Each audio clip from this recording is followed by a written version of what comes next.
AI is becoming, or already is, a reality for lots and lots of industries, and podcasting is no different. There are a plethora of different ways that a company can use AI to alter the way they produce their show. Some good, some bad, some trying to be good, and others not so much. I have mixed feelings about AI. We've had mixed results using it at One Stone Creative, and mixed more on the negative side than the positive.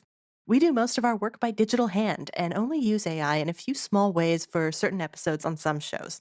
What works for our company doesn't work for every company, however, and AI might be a really good help to you in a number of ways. Whether you want to include AI tools and softwares in your processes or keep doing things the old fashioned way, it's important to know what's available and what the possibilities are so that you can make a good decision for your business.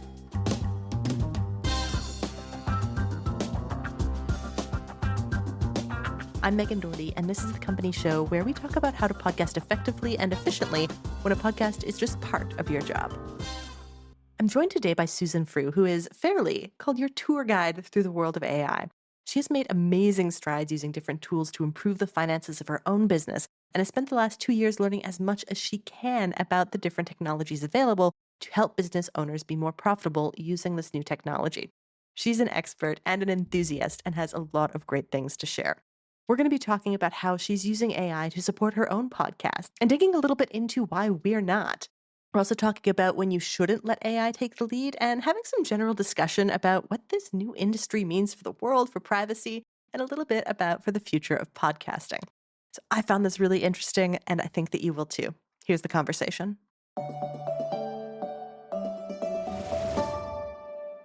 Susan, thank you so much for joining me and all of us listening here on the company show. Oh, thank you for having me. I'm delighted to be here. Perfect. So, first off, would you just explain to everyone a little bit about your business, the work that you do, and all of the technology that you're helping people to use? My background is in tech somewhat. I began in wireless technology in the early 90s in New York City, ended up in Denver, and then I was out of the United States for 2 years, helping to launch some new markets. And when I came back, I started coaching and speaking at a radio show on ESPN. And through that, my husband and I got married. We started a plumbing and heating company, and I have always loved my speaking. So I've been a keynote speaker for a long time.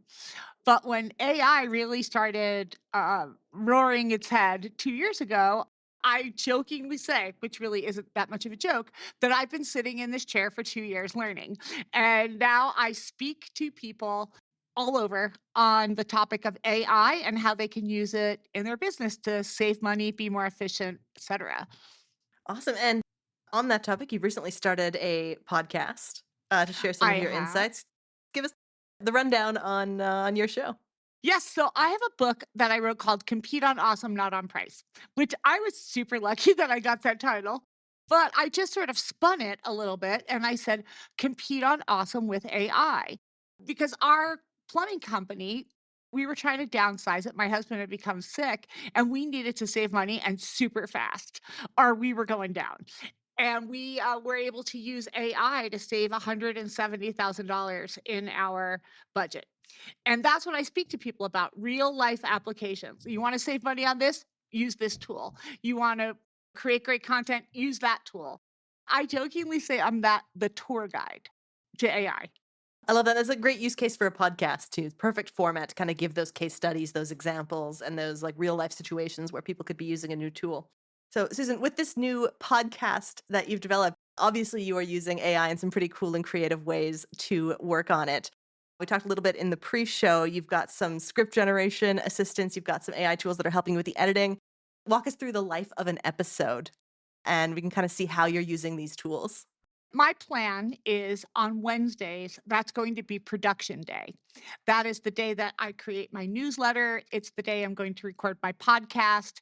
It's the day I get all my content out. And that's between 10 and 12 Mountain Time. But prior to that, I have ideas that we all have ideas as we're going through our week and we're like, oh, I'm going to do a show or a podcast or a newsletter about that. I take my microphone and I transcribe by voice my ideas of a good podcast and a good newsletter that I want to put together that week. And then I put it into AI.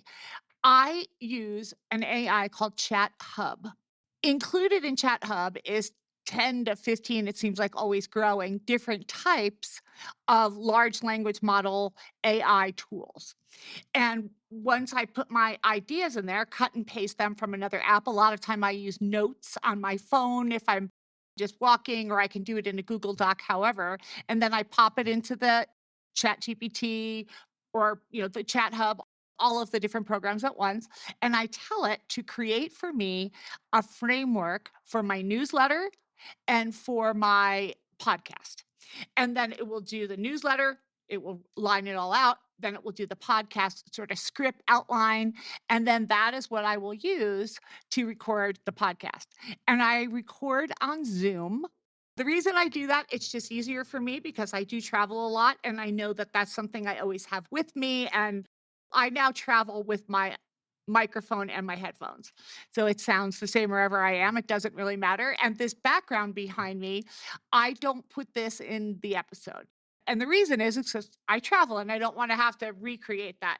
So I will record it wherever I am, just regular, and then Descript will take the background off. So it removes the background, and then I can put my show background on it. Otherwise, if you're recording on Zoom, then you look really weird when you have that, the virtual background. So this eliminates that. And then Descript will go through the entire recording once you put it in there from Zoom, and then you can edit it in there yourself. Perfect. Yeah. And for those listening, if you're not familiar with Descript, it is a visual editor essentially. So you can get the transcript of a piece of audio or video and then edit like you would in a word processor to alter the audio and video. Just watch out for those choppy cuts. Descript still has choppy cuts, everybody. Yes, I did that. Yeah, my first one sounded really bad. Oh my gosh. So now I've learned to like pause too. Mhm. I'm from New Jersey. I talk really fast. I had to really pace myself not to do that so that I can breathe and then there's a place to edit without it sounding weird. Exactly, and that's a really great point too, is that AI, like any other computer, it's, garbage in, garbage out. You've gotta make sure that you're giving it really good stuff to work with so that you can get the kind of outputs that you can want and that you can use. Exactly. Perfect, and so because this is the company show where we talk about how businesses are making use of their podcasts, what are your business goals for your own show? My goals are really just one dimensional. I want to be everyone's tour guide to AI. That is my happy place. I love teaching people how to use new things and look at what I found out, and this could make your life easier. So that is my happy place. And that's what I want to continue doing and speaking to people about things that I found, ideas, ways to shorten their sales process, whatever it is, and getting just the content out there, making people not be afraid of the AI. I love it, and, how are you going to know that your podcast is helping you succeed in this goal? If I'm getting booked for speaking engagements, Alright, that is really the love one it. key performance indicator. So if anybody's calling me for paid speaking engagements, then it's working. Otherwise, it's not. Beautiful, beautiful, and I hope that wasn't too much of a shuffle. I know you've got a copy of No, no, Podcasting for Business, so I I'm do. Yeah. Yeah. I didn't want to just do it to do it. And years ago, I had a show on ESPN, which was great. It was prestigious. I had a coaching business at the time. So it was great. I got a lot of business that way. But back then, so this is like 2007, 2008, if I had a guest not show up, we were in trouble because, then what? And you're just sitting there and you don't have any idea what you're going to talk about because you were going to interview this person. And that is why I resisted doing the podcast as long as I have because I didn't want to go through that. understandable concern. Guest wrangling is a whole field in and of itself. You've talked about some great ways that you're using kind of yeah, you're getting AI assistance on the development and the production of the show. Are there any other elements where you're using these kind of tools in the promotion and the distribution? Is there another way that you're using AI in support of the show? Well, I'm definitely using Podbean, and I don't know if we would consider that to be AI. I think that's just a way to really get your message out there, but I did use AI to create all of my graphics and my logos through Canva. So I definitely use that. I do write content and scripting through AI. Once again, it's my voice in the AI, and then I run it through, and that is what I use. I don't just go take what's in AI and say it. It needs to be me, and believe it or not, and many of your listeners might be surprised by this, I brought this up to an audience yesterday, and were kind of shocked. There's things now called AI humanizers. So if you think your email templates or your newsletter or whatever sounds really robot-y, you can pop it into the humanizer, and the humanizer will humanize it and give it back to you. And you can also train your AI on your own style.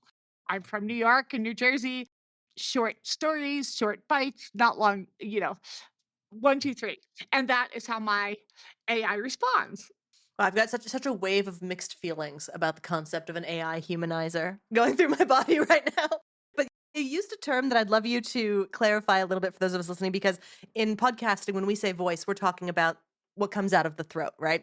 And that's kind of the main voice that we're talking about. But I think you're using it in terms of like your syntax, your verbiage, the different way you would express something. So when you say you're having AI use your voice, what does that mean and how does it work?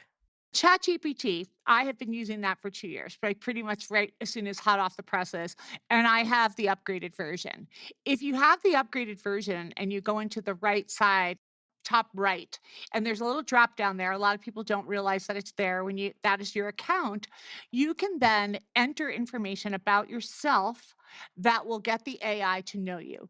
You can talk about how you communicate. Do you use long sentences, short sentences? Do you speak with an accent? Do you make long paragraphs?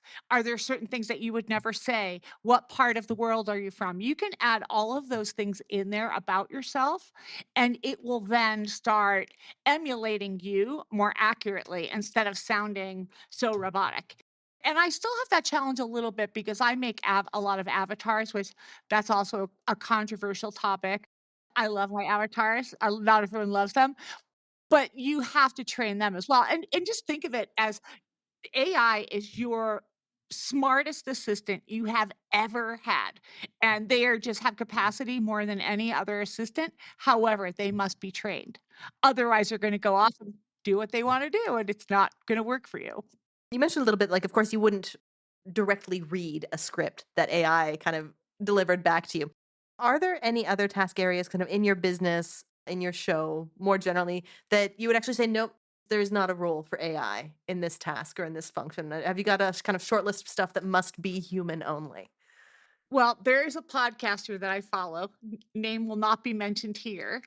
I admire him. He puts out a ton of content that I use, and he does a daily show. And he's now starting to travel a lot, and he also got sick. So he used an 11 Labs voice to do his daily show.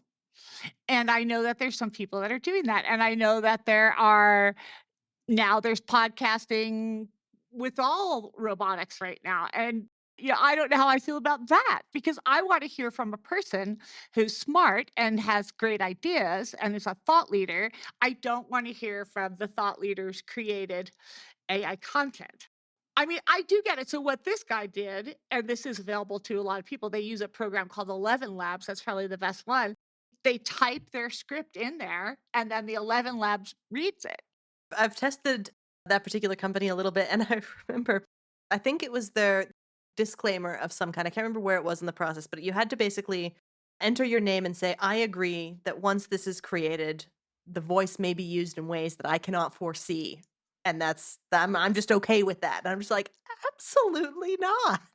Under no circumstances is that okay. But I guess the temptation is there, right? And it's so real because especially those of us who are maybe more fluent writers than speakers, or for whom it's tempting to be able to use that as a method to generate content. Yeah, and if you're sick, like the way he used it, he was sick and he had laryngitis and he couldn't do his show, so he just had 11 Labs do his show. Perfect. So I would love to kind of take the opportunity of having you as the expert here on the show, because I mean, we chatted a little bit about this before. And kind of the case we had here at One Stone Creative is that we were using for a little while an AI show notes writer. And it was a company, we tested all of them. We chose the one that seemed to be the best. And we used it to write the first drafts of the show notes that we were creating. And by the time we had experimented with it for about a quarter, a good 3 to 4 months, we discovered it was actually much more expensive to use AI than it was to just have a human do it right the first time, because we had to invest so much extra in QA And it was good enough that the mistakes it made were hard to catch. So QA took a lot longer than it did before. In your opinion, kind of knowing what you know about AI and the tools and how people use them, is this just kind of the nature of the beast for this type of work, or was this like user error on our part?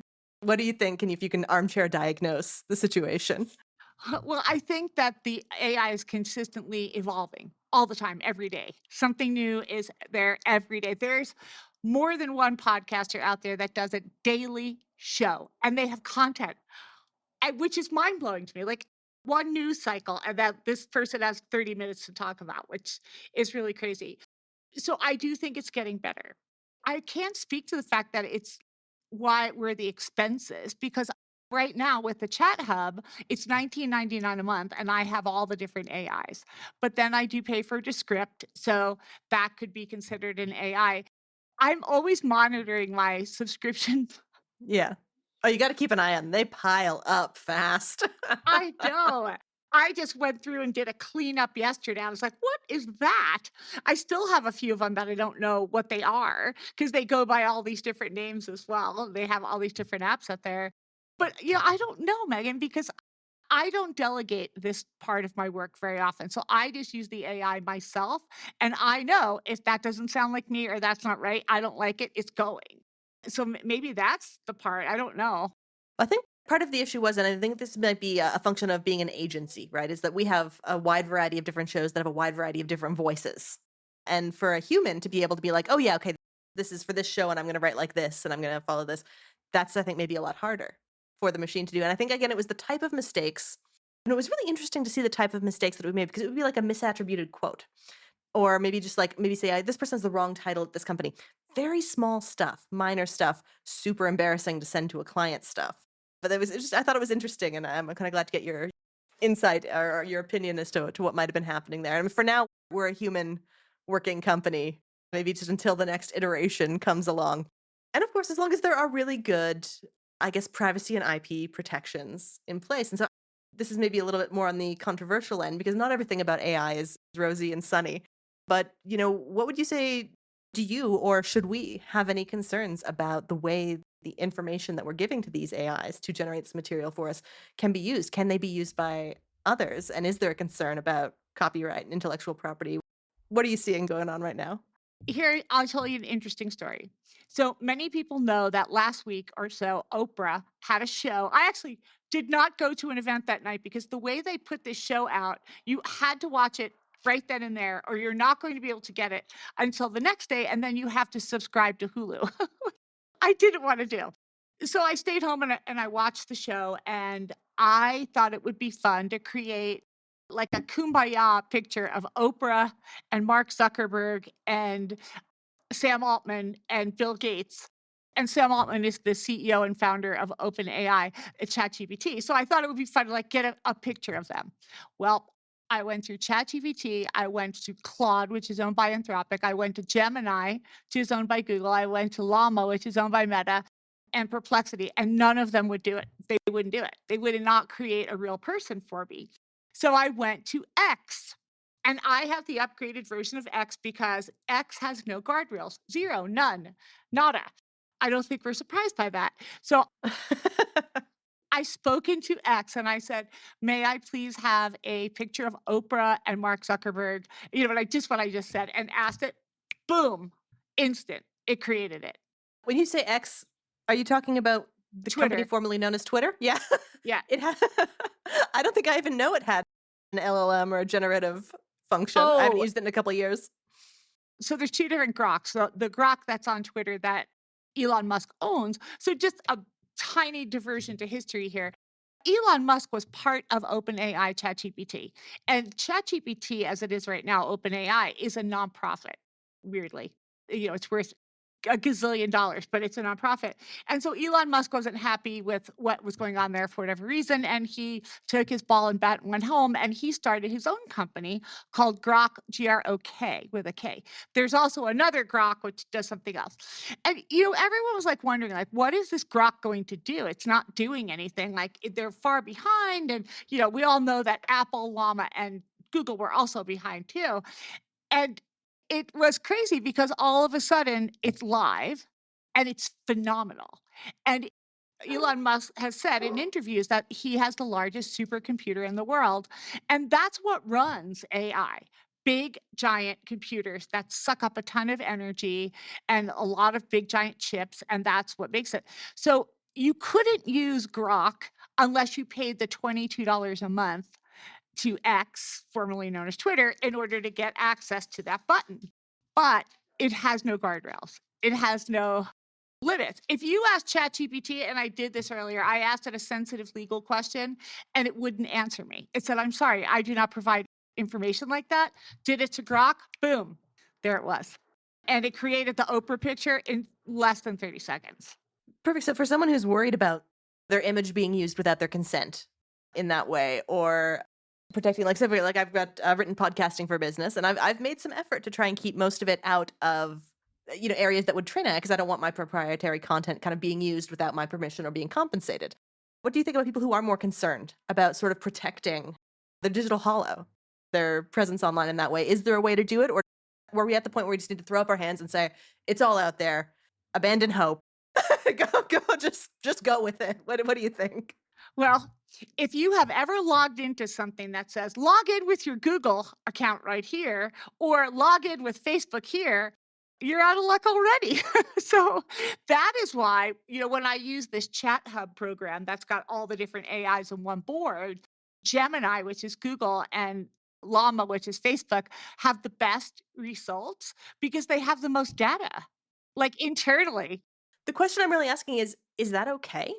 I mean, I think about that and I'm like, I don't feel super okay with like getting results based off the work that someone has done and they didn't give permission or get compensated for it. I don't feel great about that.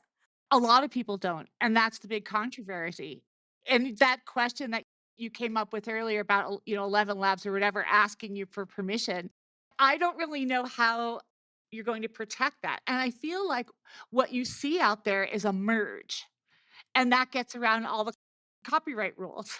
So everything's all mushed together. Your idea, my idea, everyone's idea, put it in the snowball, and then that's it. I've been playing with Runway. Runway is a really high-end image generation program, which I love, but it takes a lot of time. It's a giant time suck for those of us with ADHD. I just went down the rabbit hole earlier with it. But where are all those images coming from? I spoke to it and I said I wanted elephants to go in a circle, a moving circle around a woman in a field. And where did that woman come from? Like she came from somewhere. But as we get closer and closer to the AI thinking for itself, we're going to have more and more of that. Yeah, I guess I mean it's sort of the big conversation we're going to be having, right? And I guess it'll be interesting to see how because I mean I know there's a number of lawsuits going on right now, like trying to sort out this copyright and this attribution issue and the privacy issue, and it's certainly a whole kind of new frontier of tech that we need to be thinking about. But it's learning from itself. So here's just a quick example. I like to go thrift store shopping. Most people know me do. And I created a GPT that you can go thrift store shopping with. You scan the item and the price tag, and it will tell you if it's a good deal or not. Super fun. Well, I've been giving these little cards out to folks and letting my friends try them because I want to see how they work and see how it performs over time. And I want to build an app with it as well. And I gave it to Dress for Success, which is a worldwide company. Women donate suits and things for people who want to go on job interviews. So I gave them the cards because who better than Dress for Success, who has mountains of clothes coming in and they have no idea what they're worth. Well, they discovered that it can tell you if an item is real or a fake. So they had this Versace scarf and they're like, we thought it was fake. Like, well, who would donate a Versace scarf? Well, the app said it was real. I was like, okay, please know that I did not train it on that. And if that is in fact what it said, I don't know if that's right. Well, they checked several other sources and it was correct. So it taught itself how to do that. That wave of mixed emotions is back. Yeah, I know. I've never been like the fastest tech adopter in the world, but I've always been kind of within the beginning, since coming of age. But like, I've never felt more like a Luddite in my life than the last year to 18 months when all of these new AI tools have been developing. And sidebar, they're a deeply misunderstood historical movement. I'm just going to put that out there. But last question, just kind of while we are talking about, let's call them the challenges around AI and thinking about it. You mentioned, they suck up huge amounts of electricity. What do you think about that? Like, you're really embedded in the industry. Is there a big movement to find kind of greener or more sustainable options to run these centers? Have you got hope for the climate afraid of those of us listening? From what I understand, and I've not personally gone and inspected any of them, Of course, yeah. Done. I do understand that there are a lot of computer fields in other countries that are more sustainable using windmills and wind technology and solar and all that. That's what's going to happen because they suck up a ton of energy. And it's interesting because when you think of like a computer chip, don't you think of like something really small, like something Yeah, that yeah. used to Think of put in it itty your bitty. camera? Oh, no, no, no. These AI chips that come from NVIDIA, or if you have NVIDIA stock, you're probably very happy. They're the size of a Volkswagen. Like, these things are huge. They look like those old mainframe computers, and you need many of them. And weirdly, for some bizarre reason, only known to those in the know, Facebook had a whole bunch of them. Meta had these NVIDIA chips somewhere for something, and now all of a sudden they are going to be pulling ahead. And I'll tell you, I've been playing with this chat hub looking at the 6 to 8 different AI's responses for the last week. And Llama, which is Meta's, is the bomb. Like its responses are so much better than all the other ones. Interesting. Very interesting. Well, I thought so too. if you're willing to gaze into the imaginary crystal ball before us, what do you think is coming for AI? And I'm going to ask you if you to narrow it down specifically for podcasting. Now that you've got a show, you're a guest on show. What do you think AI has in store for the future of podcasting? I think that people are gonna continue to create these artificial shows. And I think Hmm. that the human race needs to put a stake in the ground and say no. Because I believe the antithesis or the opposite, polar opposite of the AI is human connection.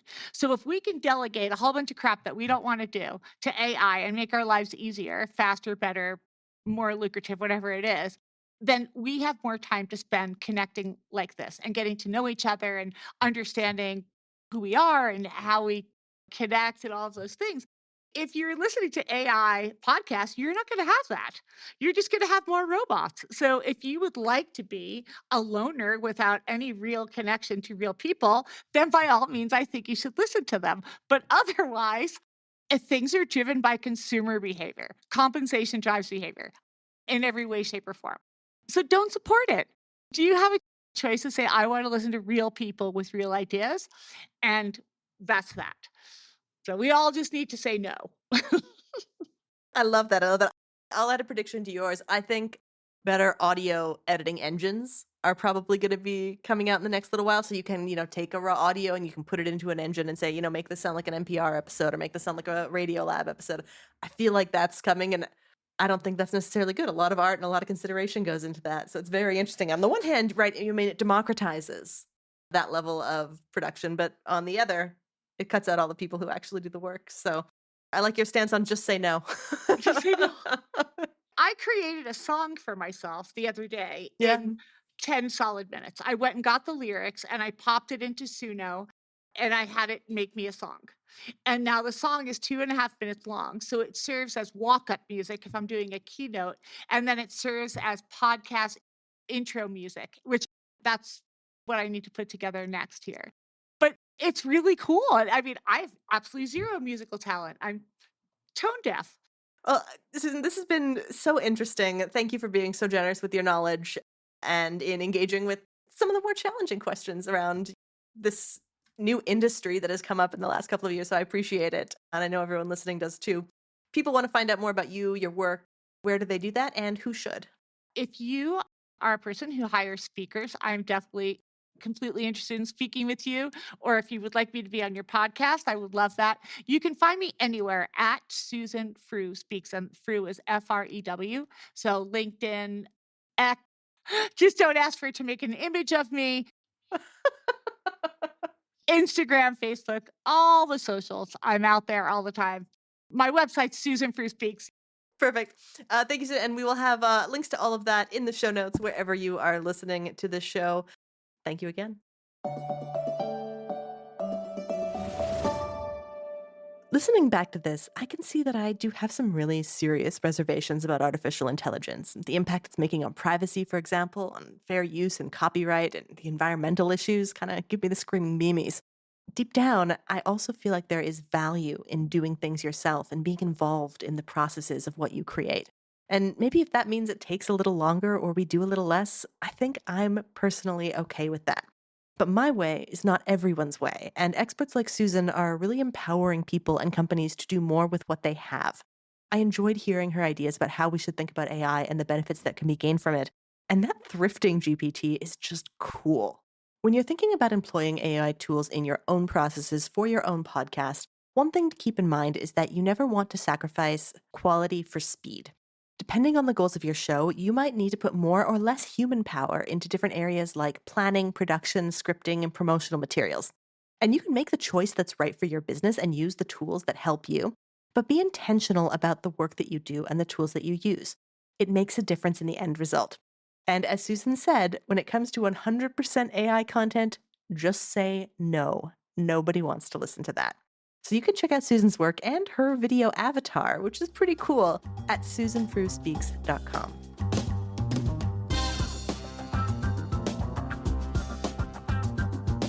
As always, I've been your host, Megan Doherty, and the company show was produced by the whole team at One Stone Creative. If you found something of value here today, the best way you can support the show is to share it with someone that you think should have a podcast. Until next time.